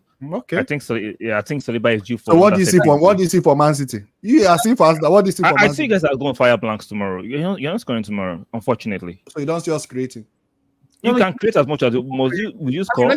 You guys have undergone vasectomy. Last season you created chances, but we didn't allow Haaland the chance to get those balls. That's why Haaland was pinned down to a 0.00 XDA. Sorry to cut you short. Dayo, you know the game at the Emirates. I don't know if you remember the Nate Ake's chance. Mm-hmm. Yeah, I'm saying you created a chance. Like that. No. I mean, I was just trying to say if that goal had gone, because that was like one of the most clear chances. That goal had gone in. Now. Come on. I mean, here's one thing about defending that I always tell people. You don't have to do something amazing like Saliba. Yeah. If you're just in the way and the player has to bend the ball around you and that ball goes out and doesn't go into the goal, you've done your job. Yeah. Exactly. If you literally just put your body like this and back behind and block a player enough that he has to weave around you like that. You've done your job. You've done your job. So my thing is, Arsenal defensively, sometimes people are like, well, you guys allow people create chance against you. I'm like, but at the end of that chance, what happens to the ball? What was the end result? The end result, we created the chance and we did not allow you convert. Dio, is it possible that even though you are playing a Division 4 team that don't have at least one chance? No, Arsenal definitely have chance now. And to be fair to you guys, I would say to be fair to you guys, last season at the Etihad, you guys had the most clear-cut chance. I can remember Gabriel Jesus' chance. Those two he missed or something. I think Gabriel Jesus had like 2 good chances. I can also remember the Trossard one. But then again, I think I won't say Kovacic one was okay, but you guys had more clear-cut chances. So Arsenal definitely. The thing about it is creating chances and converting chances are 2 different stages. Different things, yeah. I'm happy to allow you create. If you can't convert, I don't care. Okay. Some people convert half chances into goals. That's the one I don't like. And that's the one we will have. Just like, so those are the kind of things that I pick out, like, for example, Brighton, the equalizer. We go down to 10 men. We're trying to restructure. Obama, they catch the ball, they come. Raya does his thing, pushes the ball out, but Raya pushes the ball out back to Jopedo's path. Yeah. The player. If Raya had pushed the ball to the left, pushed it to the left to throw in, I don't see that goal going in because we would have had time to restructure ourselves. Sure. And you know why I said I don't see that goal going in? Right after that, they were not able to score against 10 men. Yeah. So that half chance that they got, that they converted, are those kind of chances that I don't like, that upset me. So I think that if referees' decisions go well and there's no referee trying to mess with the game tomorrow, exactly, we know they've paid him. That's another thing again. You can never tell who gets a red card. Yeah, we know what team is likely to get a red card if there was to be a red card. We know what team. Was it at the Emirates where Kovacic was supposed to have a red card? Or exactly that same. Was it Emirates? It was at Emirates. And then Emirates, they came out and said, "Oh, we just like to make sure everybody still stays on the pitch." But if that was Arsenal, that would have been a red card. Sure. Well, everyone had gotten. I don't know. But I know that Kovacic when he was supposed to go, it was a red card. Thank you. I'm not biased. Thank you for being honest for at least for a few minutes. I'm not biased like you. You're always biased. You think I'm not a biased fan. Why are you throwing jabs? I will mute you. I will mute your mic. You cannot be throwing jabs on my show. The temerity of you. You're very biased. You're telling me Kevin De Bruyne is finished. Is it not finished? Or the turn? Second all-time assist ever. One of you will do a first 11. Kevin De Bruyne will be there. You're telling me my Kevin De Bruyne is finished. He's finished, my guy. It's okay to admit when a player is finished, though, so that you don't. No. Exactly. At this moment in time, I don't think he's finished. I won't say yes. What I will say is he needs. Yeah. One thing about Dio will make a good diplomat. You know what? No, I'll consider that for a good diplomat. You'll be a good ambassador. But see, the data itself, he's still playing well. Yes, exactly. He's still playing well. He came in last season after injury, and he still put numbers. It's like somebody telling me Mohamed Salah is finished. Yes, Salah was injured. But you know he's at the twilight, right? You know he's at the twilight. He might not be finished. Until then. Until that's exactly my point. See, until then. But I've seen players, right, who we say, oh, this guy is finished, and then all of a sudden next year, Kevin De Bruyne does 25 assists in 2026. Now you're like, okay, I look silly. Like I would, because a player like him, with the experience, he just needs to now master how fast his body is, what he needs to do. He still knows about his passes. He still has the experience. He's not getting more injured often. So this is what I think what Pep is even doing with him is he puts him on that left hand side to help him and what is this? Arsenal will lose against Man City and Arsenal cannot win the league because of Pep's ability and stubbornnness to sign. We've allowed someone. Put that post back. Let me see. What did the person say? We allowed someone out of the asylum. So Victor, if you understand the process that it takes to sign players, right? So stubbornness to sign Victor Gyökeres and Nico Williams. First and foremost, Nico Williams had the release clause, but Nico Williams does not want to come to anybody else. He wanted to stay at his club. So even if you trigger his release clause, the player does not agree to any terms with you, the player was not going to come. No one wants to go to Barca. Why go there, stress yourself, and not get the player no matter what you do? The player has said, I don't want to come. That's number one. So this here does not make any sense when you say this. Number two, Victor Gyökeres. The only reason why I think Arsenal has not signed Victor Gyökeres as well, it's also because, number one, his release clause was fluctuating from, they said 65, then they said 80, then they said 100. Nobody knew what was going on.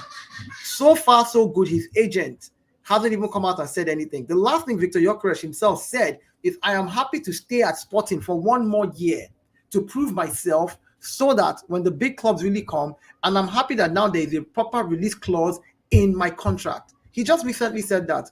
But of course, I know you don't go out and read. You just go to Twitter and you pick a headline, or you come up run with it and you run with it. I think that you as a person, whether you're an Arsenal fan or not, or whether you're a fan of it, should not use words like Arsenal will lose against Man City. Yeah, because, no, hold on. Why? You've not qualified it. Arsenal cannot win the league because of Arteta's stupidity and stubbornness. Arteta is not in charge of signing players. The scouting team scouts the players, gives the name to the sporting director, who then gives it to the financial guys and the lawyers who go do the negotiations with the agents. Arteta will probably say, yes, I think I can work with that player, yes or no. But of course, you still don't understand this. It is sad on every level that you think a manager or a coach is the one who just have the final say. Like Arteta pulls out his credit card and swipes it, and the player. Well, for me, what actually annoys me is that you call him stupid. Are you as intelligent as Arteta? Will you say to his face, you met Arteta in one-on-one and you get to speak like man to man? Let's not do this internet nonsense. Like, at least show a bit of respect. You can disagree with somebody and still be respectful. Victor, calling him stupid. Let me even say something. Victor, I don't know for any other person or any Man City, but I can tell you, if Mikel Arteta, I say, if Pep Guardiola leaves today and Arteta is up, he should come back to Man City. This is ridiculous. He should just come. We already have a house. Some fans actually that disrespect Arteta, which is crazy. No, you know why I like that? I would like him to come so that people will not see. You know what's crazy? And it's true. It's crazy because like there's other teams that are just waiting in the wings to just. Yeah, I'm just laughing. I'm not saying Mikel Arteta is the greatest manager, but I've been watching Arsenal so long to see the glory days and the days where we dipped.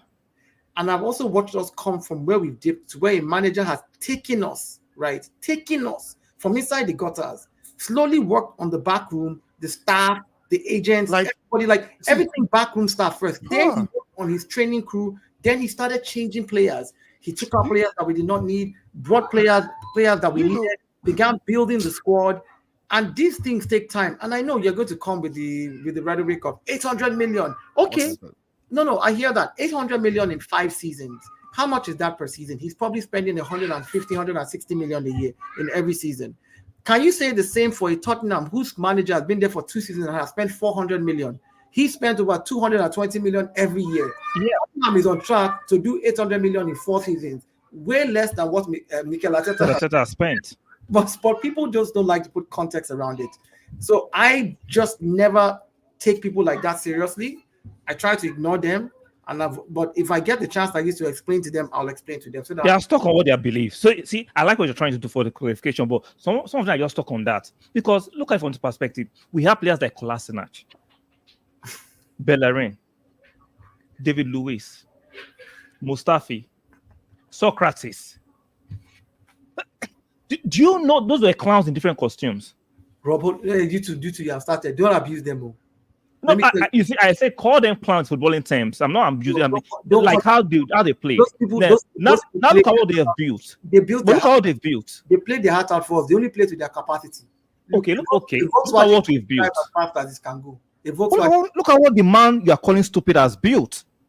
Like, how can you call the man who has built this team stupid? Like, let's not do that. Let's not do that, man. It's crazy. Arteta is a good manager. He's a good manager. I like the negativity though that they put out. He's a good manager, and you'll never know what you have until you lose it. See, exactly. You'll never know what you have until you lose it. One thing I know Pep has done in terms of Manchester United, he has built it in such a way that you destroy your rivals, like destroy them, kill their confidence. Arteta is doing that to Tottenham right now. He's destroying them.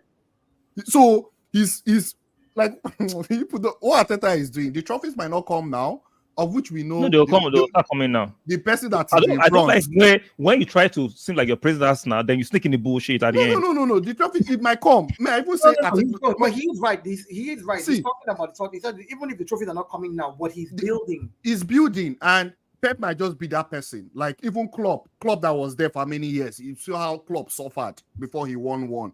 So it's not easy going on a title race with Pep Guardiola. There is never easy for Mikel Arteta to do it in his first job as a manager. I think it's Arsenal now.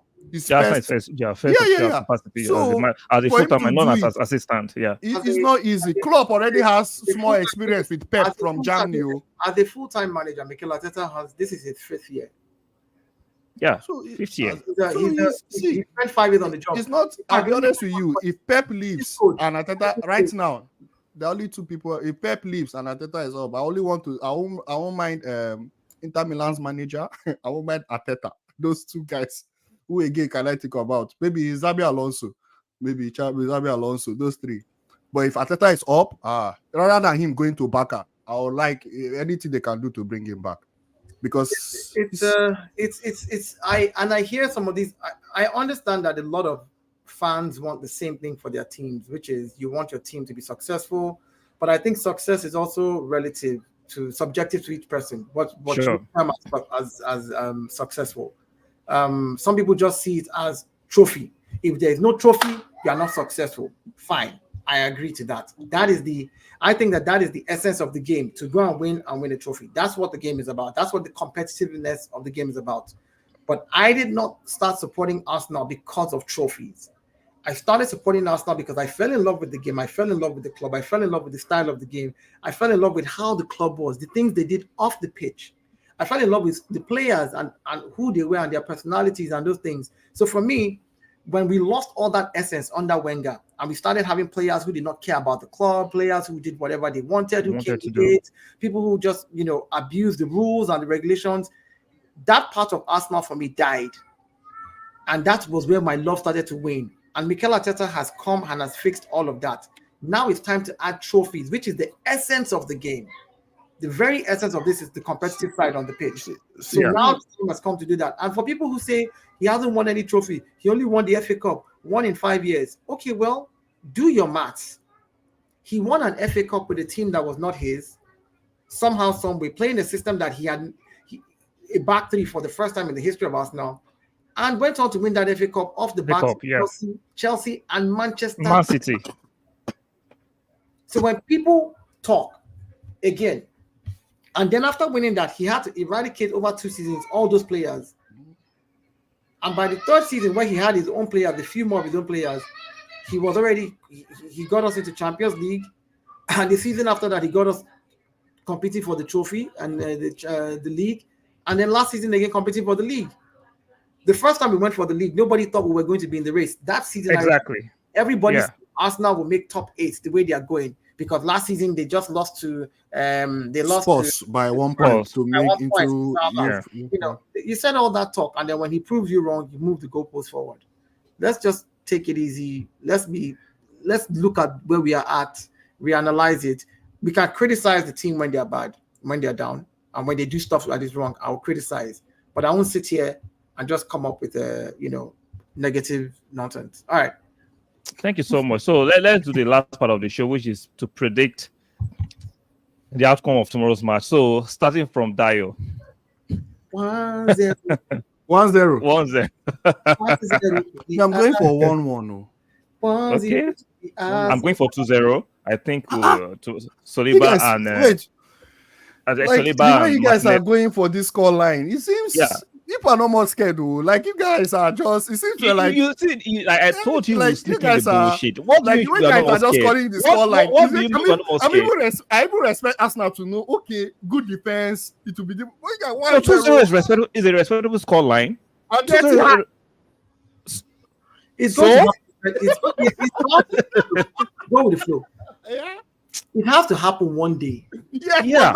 But not tomorrow. So how do you know? How do you know? For me, I said 1-0, and I said 1-0 for one reason only. If not now, when? After we beat you 1-0 at the Etihad season, next season we're beating you at the Etihad 3-1. Hey, and I'm saying this because I understand. Honestly speaking, the psychology of winning a team that we had not beat Tottenham at their stadium for 9 years. Yes. Stadium. Do you know that? up until 2 seasons ago. I went there. But we went there. Still, let me tell you now. Every time we went there, they used to beat us, or they beat us, or we draw, or they beat us. The minute we broke the jinx, we beat them 3 times back to back in that season. But this is quality, like quality for quality. I agree. Which is why I said quality for quality. 2 seasons ago, you battered off 3-1. 4-1. Last season, we upped the notch. You could not score. We stopped you for the first time scoring at home. Yeah. Hold on. Do you see the leap between beating me 4-1 and me coming the following year and you are unable to score? Okay. And I break your record for your home scoring streak. Do you see how far improved that team has become? This season, this team has to come and beat you 1-0. That's where I'm coming from. I'm coming from like the mentality wise. This team already now knows. We went there, we were high. Meanwhile, when you beat us 4-1, we were trashing everybody. If you remember, we were trashing everybody. We came to the Etihad and you stomped us like a cockroach. And we had to take it and we walked away. The next year we came, what did we do? We found a way so that for you not to beat us. That's margins. That's you know why? See, no disrespect to Arsenal, but I don't think this Arsenal team is as scary as that Jurgen Klopp's team. The Salah, Mane, you are looking at style. Wait, you are looking at style. I'm trying to say something. And whenever those guys came to Etihad, I was always scared. Like, I won't lie to you, I was frightened. But we still found a way to play that team. Yeah. Saying, I'm not saying Arsenal can 2-0. Here's the thing. Here's what you're doing. You can't equate apples and tangerine. They are 2 different things. Yeah. It's like saying you want to equate a pear and an apple itself. They are 2 different fruits. Even though they look alike, they taste alike, they cut alike, they have texture. Yes, that Liverpool team had a deadly front line. Yeah. That Liverpool team played Gengen press like nobody's business. Yeah. Liverpool team played a club style. That we couldn't even control the ball. So that was a scary thing for you because you didn't understand. You are the fan of like these guys the way they played, like chaos football. How we don't understand it. But this Arsenal team, you know that okay, they play very defensive, and you in your mind you're like, I hope Man City will be able to break down this defense. If you're not able to break down the defense, then what happens? It's like somebody wearing bulletproof and you keep shooting at them and they keep standing up and you're like, what's wrong with this guy? This guy keeps getting it until you run out of bullets. Then what happens? Then the guy takes off the ball, you now see his muscle and says, it's my turn now. So you have gassed out. You have tried. Remember, we have defenders in our team that are ball carriers. Literal ball carriers. Naturally. And so that for me, I'm just saying it like progression-wise, if not now when, it's 1-0 for Arsenal. See, because you're right. If we score in the first 15 minutes, it's game over. I'll just come and play old school 1990 Italian football. Nine defender, 1 midfielder. See, the reason why I'm going for a 2-0 is that when we score first, you guys will try and be frantic, try to equalize. That is when Martinelli will do his thing. Okay. Amoro. That is where may the best team win. I'll have you here tomorrow for the review. Okay, no problem. For tournament football, like the champions, Arsenal. Okay, why do we think that Arteta never reversed to a back 3 for tournament football, like champions, like the Champions League? I mean Champions League. The Champions League, yeah. OMG, so. 0 Arsenal, well, hopefully, but that's some big balls. Okay, so the back 3 format, honestly speaking, I don't. You know, when it comes to tournaments, I always say this cup tournaments are a different beast. Yeah. I don't care about formation for cup tournaments. I don't care what you do. Just go in there. Find a way. Do me a favor. No. Go in there. Park bus. Park trailer. Park aeroplane. Park helicopter. Park train. Block the net. Block everywhere. When you are ready, everybody will counter, including David Raya. Everybody at this time. When we say go, everybody run, carry ball. One player will be running, Martinelli. All of you will put circle around him and follow him so that nobody can reach him till you get to the goal post and then you score. Go back and park your bus. Tournament games, honestly, that's a silly joke that didn't work. But tournament games for me, just find a way to win. a back three might not win the game for you. A 4-4-3 code, a 4-3-2-1-5, whatever wins. A 8-2 can win the game for you. We've seen Spain in I think it was 2010 World Cup. There was one of the matches, I can't remember what it was. I think Spain played like a 6-4. They literally played like. I think people are too fixated on formation. We see when we play with Zinchenko as left back, he talks in as an extra midfielder, which makes us play 3 at the back. So the formation is not static; it's fluid sometimes. So this formation 3 at the back, 5 at the back, sometimes is not really static. And really, Arsenal plays more of a 3 at the back when you look at it, because we always have. No, you guys play 3 at the back. Yeah, we 3 at the back. We have because now it's Timber that is like you see Timber going very high, trying to link up with the play.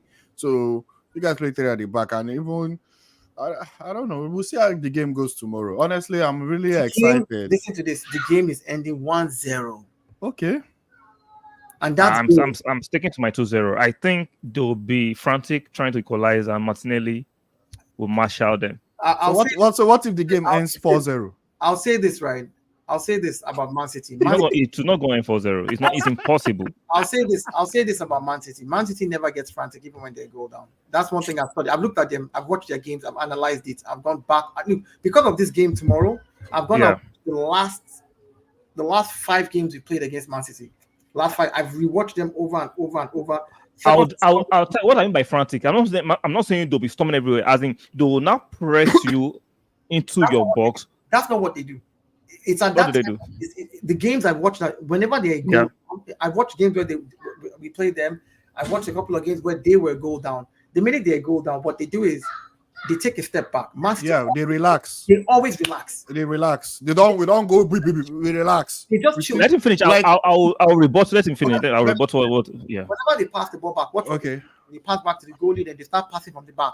They start to draw. You out. They start to draw you out. They just start playing from the back, drawing you out, playing from the back. The minute you open space, you're finished. Like they're coming to score. And that's the issue with them. So if we do exactly what we've been doing, which is play defensively, catch them on the counter, score 1 goal, they will now want to play that, let's draw Arsenal out. We shouldn't go out, stay in your low block. That's what I'm saying. If you watch the game against Wolves that they lost, was it last season? That's what I'm saying. What I mean when they go frantic, it doesn't mean the conventional frantic, they rush you. They want to draw you out. They will not be compressed. They will not come and play in your half, but they are passing the ball. They are moving it quickly so it can come out. Arsenal don't need to come out. You don't come out. Once they lose the ball, you transition again because Rico Lewis will come in. Their left backs will come to the midfield. So the angles of exit is there. If you can just find the right pass, you're good to go. If you watch most goals they concede, because there's a vacation in their both left back and the right side of their defense, and you exploit it. So, we'll see. I'm excited to see what happens. Me too. I'm excited. Okay. So I shall say this: go with the flow, though. You know, you're one of the level-headed ones. So yeah, so I won't give you the business. No. I'll give him tomorrow. But I will give him the business tomorrow. I will.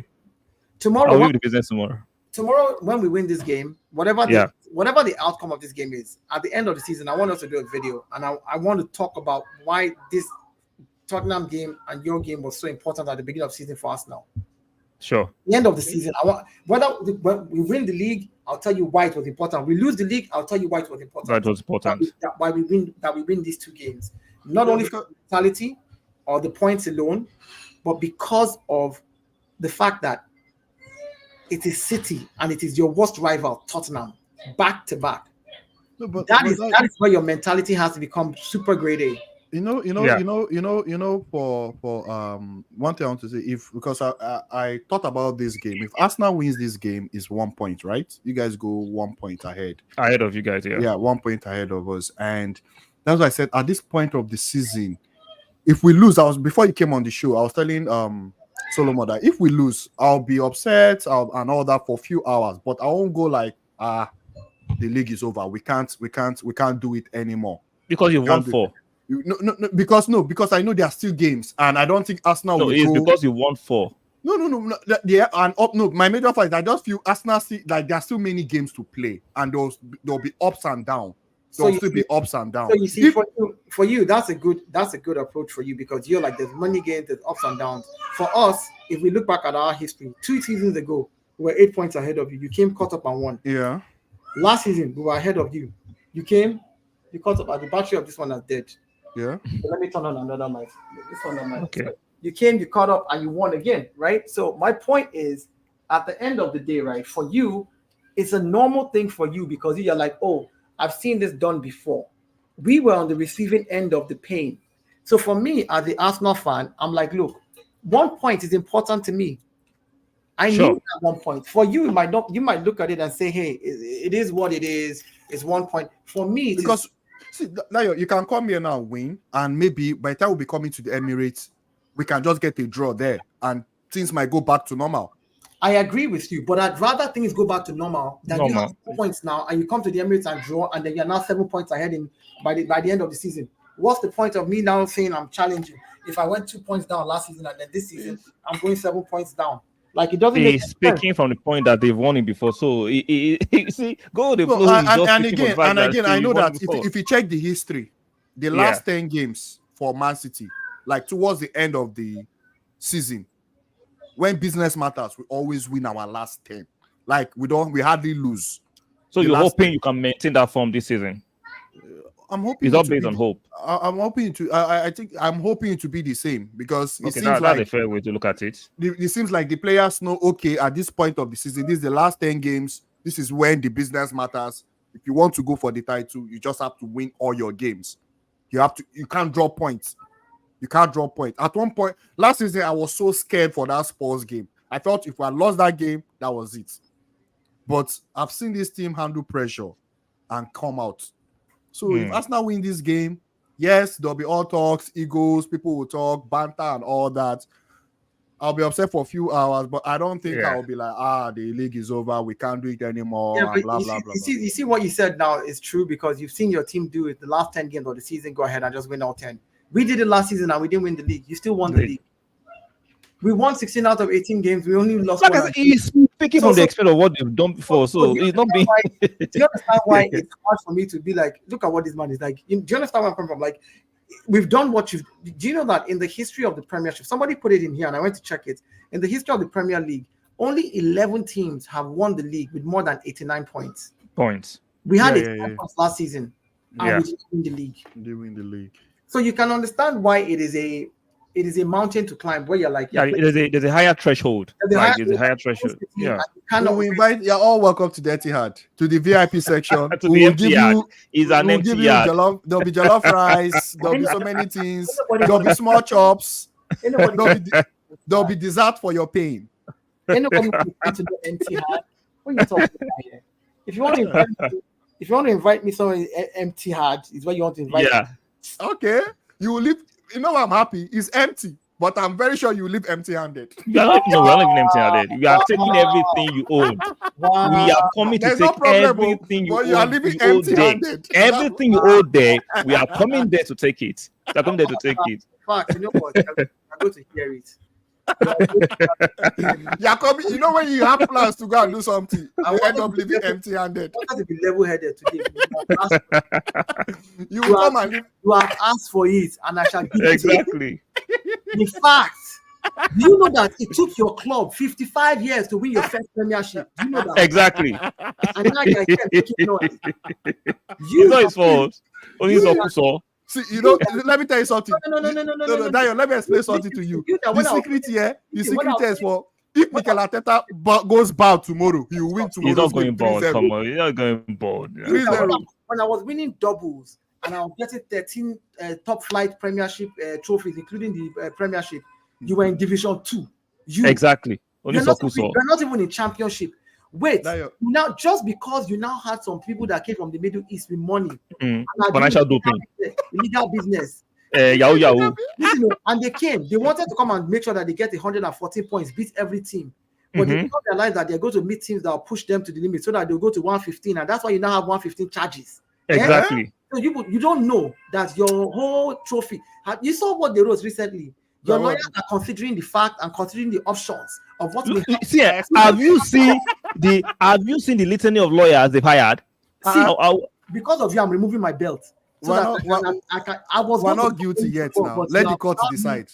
You have allowed me open a can of You are guilty. You put arm robbers. You are which arm robber? Barao. Barao. All of you. All of you. Even the grass on your pitch is a barao. The grass. Exactly. I don't want to talk right now. I have headache for my head. So tomorrow I'll just give you information. How dare you, Barao? No, let me tell you something. No problem. We'll be there.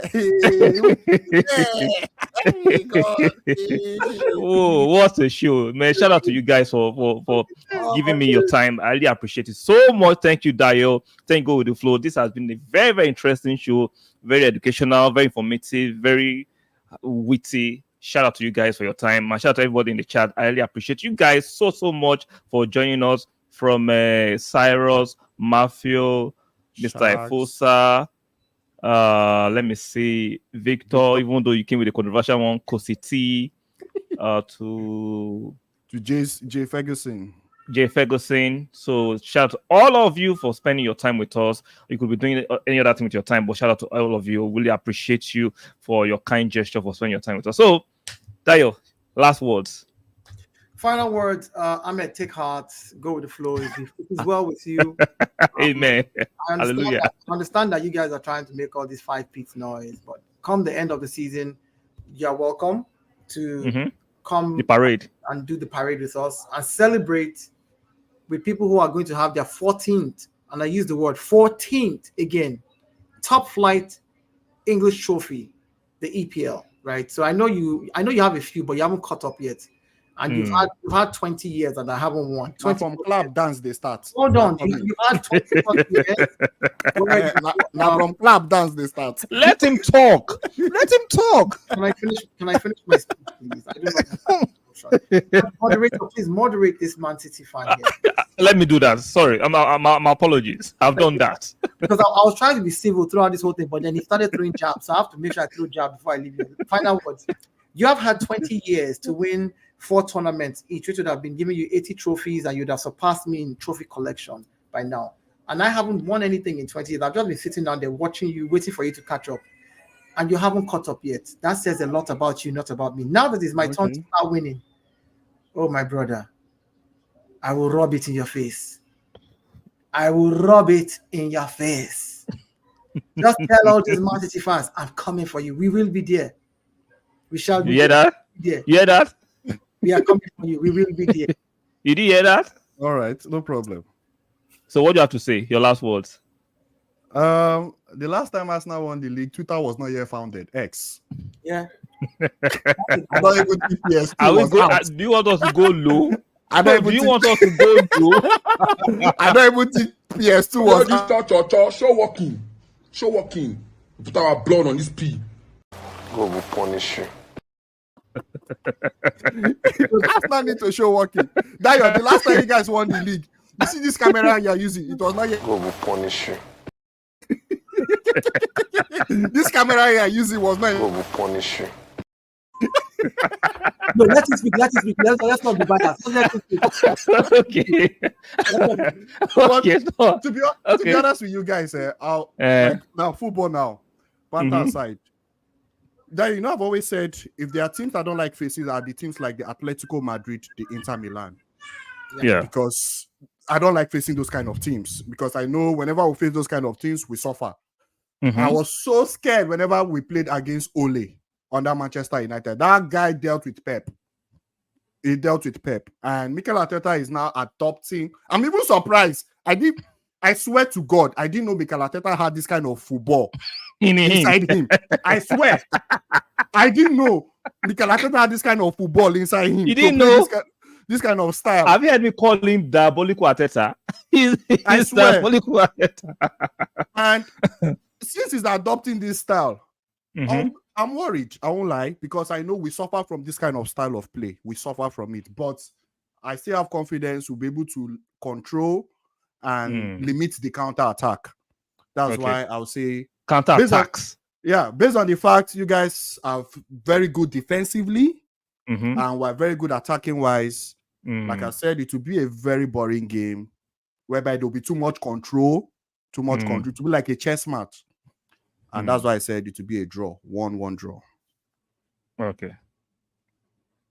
Does that not taste good or what? Does it taste good? It tastes good for me. Fair enough. That's fair enough. Fair enough. I take It tastes good. no, the 1-1 draw is more probable than anything else. But I'm coming from the point of view of if not now, when Arsenal. When? Me, I'm coming from the point of view of bad as a bad. Pep will say, I know, I hear you. But, let's not lose this game. But the point for you, that's the point. I'm saying there has to come a time where you have to beat the champion because you want to become the champion. And if at this stage, let me explain. If at this stage you have to see this game as an Arsenal fan, I believe that Arteta and the boys have to see this game as a boxing match, 1-on-1 with the champion. Yeah. Forget the rest of the games that are coming. Focus on this one. This is where you have to knock the champion out. The reason is this: it does a lot for your mentality, and it does a lot to shape how the other teams view you. If we beat City 1-0 or 2-0, I guarantee you the next person we're playing is like, these guys are not joking this season. They have beaten City. We are in trouble with Arsenal. This helps your cause. That if we lose to City, honestly, like, well, City has stopped them so and they Brighton play. Yeah. So we now have, especially when we beat them without Odegaard and Moreno, it's an extra layer of confidence. No, because sometimes I even say sometimes opponent loses the game against City before they even kick the ball. Because while they are in that tunnel, sometimes football is like a mind game. You look at the opponent, you're like, man, this City team, they just played the last 15 games, they've gone win, no draw. You get what I'm saying? So mentally, Cyrus just said it. He said we're not eating ogbono, not draw soup. We're not eating draw soup. Okay, it's a win. All right, you don't do draw soup. And I think go with the flow. You probably or more people might not understand why Arsenal fans feel this way, but for Arsenal fans that are genuine, that have watched the progression, I'll give an example. Brighton used to be our bogey team. Yeah, Brighton used to be our bogey team. Yeah. Up until like a season, last season or season before that, we just started. That's why even though we were 10 men, that were 1 man down, and we played 10 men, the fact that we didn't lose to them, that's me. We've overcome that bogey team. Exactly. Now the team that used to give us 3-1, 3-0. Man City, all our bogey team never overcome them. Spurs and Crystal Palace, they are still disturbing us. So for me, City Etihad is a ground where we haven't won in what 15? 9 years. 9 years. 15 games, 9 years. Like Tottenham was the same thing. 9 years we hadn't won there. We finally went there and won. It can't be a double digit for us. We can't. No. You can't go 10 years without beating this team at their home if you want to overtake them as champions. That's just the truth. When you came on the scene and you started winning, there were teams like Liverpool that you had to defeat at their home to become champions. There were teams like Manchester United that you went to destroy them. Chelsea to their home and destroy. So you did it. Now that we want to do it, people are telling me that, oh no, take a draw. Like no, it doesn't. No. Like go look at history. Every team that wants to be champions eventually has to face that dragon. Sure, you have to behead it. But in Mourinho's time, it wasn't like that too. You go get a point. By the time you come to his home. But Mourinho did it now. When Mourinho came, Arsenal was the top club at the time. Mourinho very true. And he won. At home. Yeah, Mourinho came out. Mourinho was like, look, I'm not even allowing this thing to be 2, 3, 4, 5 years down. I'm going to come here. Exactly. I'm going to do what I need to do. I'm going to come in here, get my point, show the rest of the teams in this league that I beat the big boys. And then what do they want to do? That's how you win. And the truth is, if I look at this season, if there's any team that has the chance to beat us at the Etihad this season is Arsenal. Exactly. I don't know, it's Arsenal because I like the fact that you are actually going to come home. Like you're getting sober. No. It's not that. It's because I've looked around. I've looked at the way Liverpool play currently. Liverpool have been good, but I feel their style of play might play into our hands. I don't know, but if there's any team that can actually take something away from, we're saying the same thing. No, at the beginning of the show, you were adamant that no, but now you're beginning to say, okay, I see what you guys are saying. You can replay it back. The show is here. It has been live. I didn't do that. I didn't do that.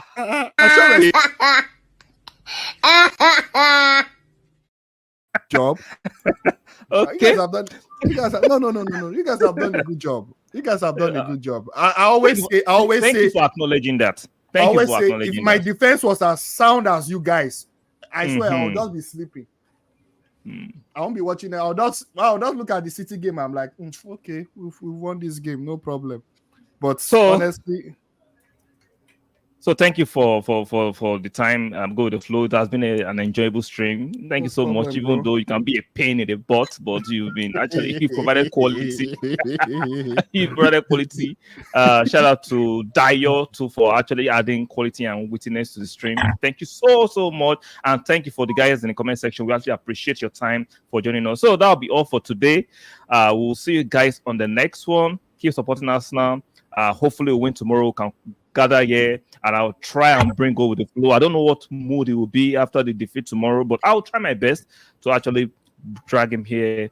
By the way, just in case you say I'm giving an excuse, I'm traveling tomorrow, so I might not. So if you come immediately after the game, I'll be available. But you know what you can do? Even if you don't remember, you can call in and just give 30 seconds. There's no problem. Thank you. God, see, irrespective of the result, we'll all be here, right? Exactly, we'll be here. Okay. We will be there. In Pep we trust. So thank you all, everyone. Let me read this last message before we go. So this is the last message. So guys, we'll see you guys on the next one. Keep supporting us now. Bye for now.